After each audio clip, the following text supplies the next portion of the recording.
10-minute rule motion, Mr. Jonathan Reynolds. Mr. Speaker, I beg to move that leave be given to bring in a bill to amend the Representation of the People Acts to provide for the introduction of proportional representation as a method for electing a certain number of members of the House of Commons, to make provision about changing existing constituencies and reducing their number, and for connected purposes. Mr. Speaker, it's said that in 1830, the Duke of Wellington, as Prime Minister, declared himself opposed to any reform of Parliament on the basis that the state of the representation of the people had been designed by Providence. Therefore, he said, it cannot be improved.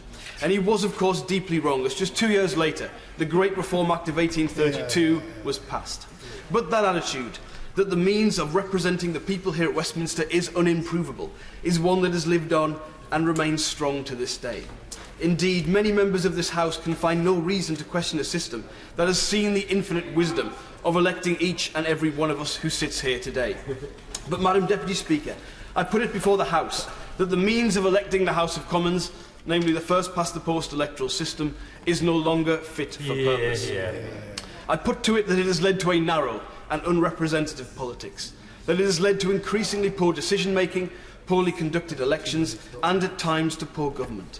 But moreover, I put it that it now threatens the constitutional integrity of the United Kingdom and the cohesion of the constituent nations of the UK by failing to produce representation that truly reflects the diversity of political views contained therein. My bill, Madam Deputy Speaker, modestly entitled the Representation of the People Bill, seeks to correct these failings by introducing to the House of Commons the same electoral system used in Scotland, Wales and in Germany, the additional member system. It is a system which I believe delivers the best of both worlds. A local MP with a constituency link and a representative election that successfully reflects the intentions of the electorate. There would still be constituency MPs, but there would also be representative elections.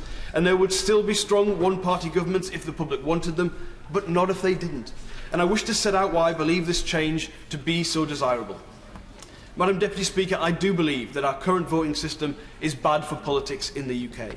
It forces the major parties to overwhelmingly devote their resources on just a handful of constituencies which they regard as swing or marginal seats. And in doing so, it fails to treat voters equally regardless of where they live.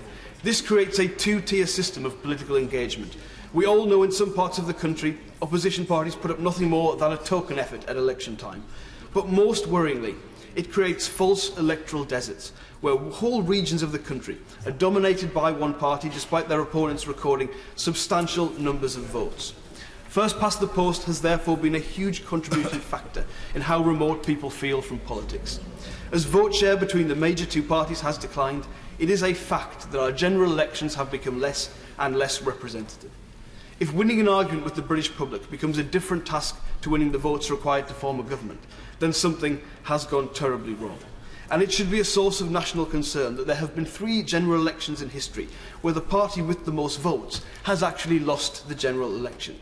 If that were to happen in the modern day, we would legitimately face a constitutional crisis.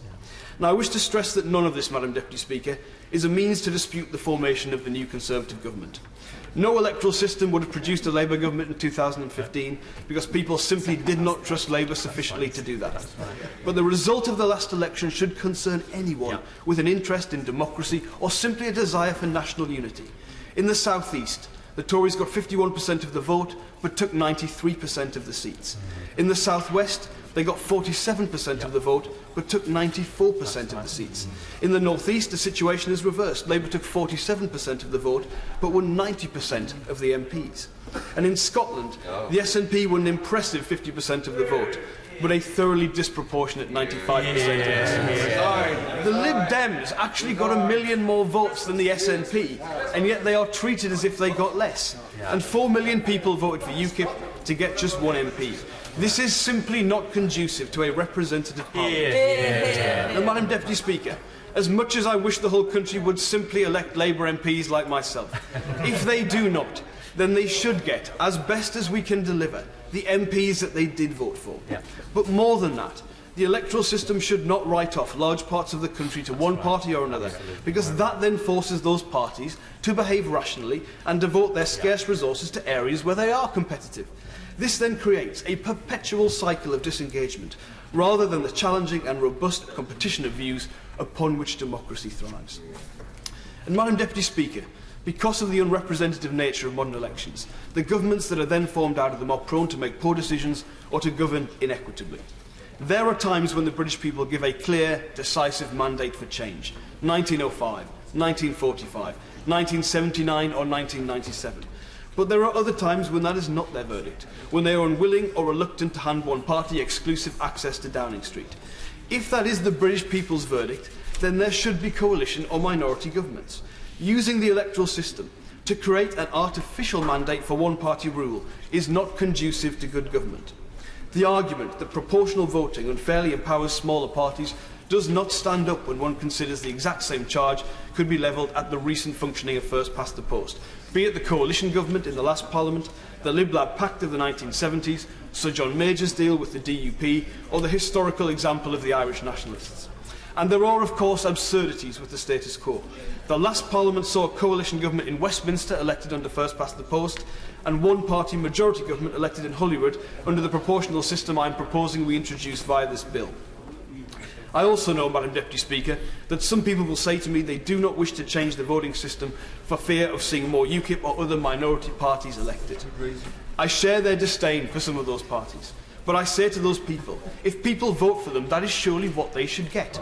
You defeat your political opponents by debate and by campaigning, not by rigging the rules in your favour. And ultimately, the alienation caused by rigging the rules in your favour will ultimately create the resentment that means those minority parties actually win under first past the post, as we saw just over a decade ago when the BNP won substantial numbers of council seats in the North West.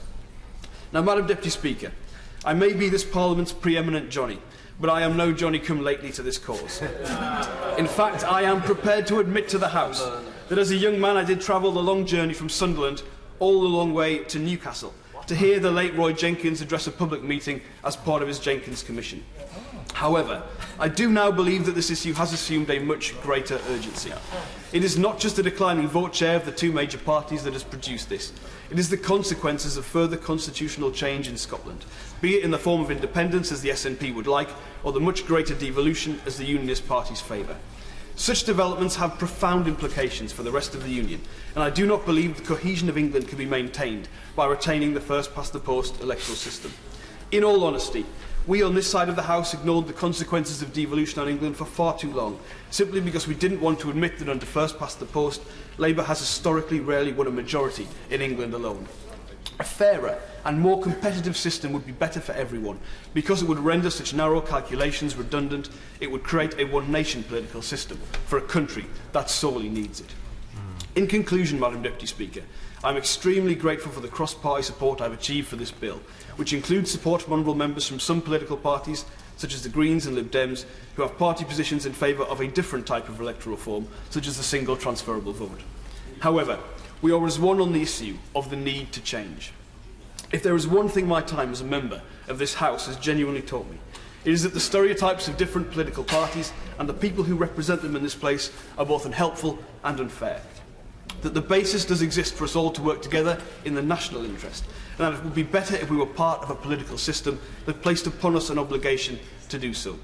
Therefore, Madam Deputy Speaker, I am making a plea today not just for a proportional voting system, but for a patriotic voting system, where all parts of the country, all shades of opinion, are treated equally, fairly, and where the functioning of that system brings the whole of the country together. Madam Deputy Speaker, I beg to move the representation of the people, proportional representation bill.